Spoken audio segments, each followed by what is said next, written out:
আচ্ছা বাবা, তুমি কি ছোটবেলায় দিদার বাড়ি যেতে? হ্যাঁ। তুমি দিদাকে বেশি ভয় পেতে নাকি দাদুকে? দাদুকে। দাদুকে? আচ্ছা বাবা, তুমি বাবা দাদুকে কেন? ছোটবেলা থেকেই ভীষণ অপছন্দের একজন মানুষ।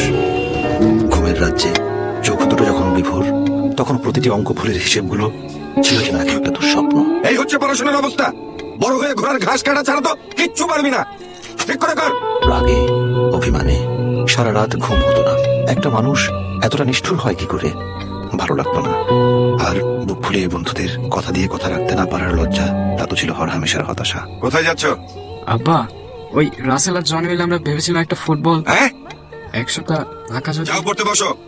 পিথাগোরাসের উপপাদ্যটা নিয়ে বসো। বাবাকে ছোটবেলা থেকেই দেখেছি ভীষণ কৃপণ। প্রায়ই ভাবতাম এই মানুষটার জীবনে ছোটবেলা বলে কি কিছুই ছিল না? আড্ডা, হই হুল্লোড়, খেলাধুলা, সকালে বের হয়ে যাওয়া, ঠিক 6টায় বাড়ি ফেরা, দিন, সপ্তাহ, মাস, বছর একটাই রুটিন। কোনো কোনো বছরে শীত আসতেও দেরি হয়, কিন্তু বাবা যেন একইভাবে দাঁড়িয়ে থাকা একটা বিশাল পাহাড়, যার উপাসটা কখনো দেখা হয়নি। প্রতিদিন সময় বলেছি কবে বড় হব, যে বড় হওয়ার নাম স্বাধীনতা, যে বড় হওয়ার নাম বাবার হোটেলে আর না খাওয়া। ভাইয়া, বাবা খেতে যাচ্ছে।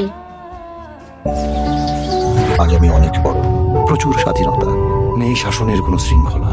আজ আর বুকের মধ্যে ভয় কাজ করে না। তবে আজও বুক ভরা অদ্ভুত একটা শূন্যতা।